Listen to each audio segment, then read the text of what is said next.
this is the quiet place, okay? Alright, make your face covering in less than 2 minutes. And it's probably about the Surgeon General. I'll send a link down below, alright?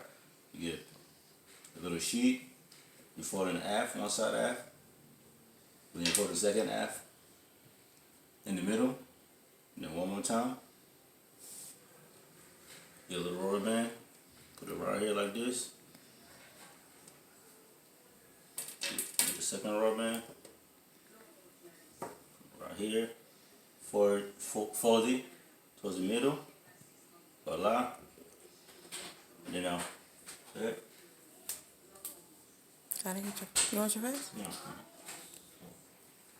I'll put it on again, so it's right here.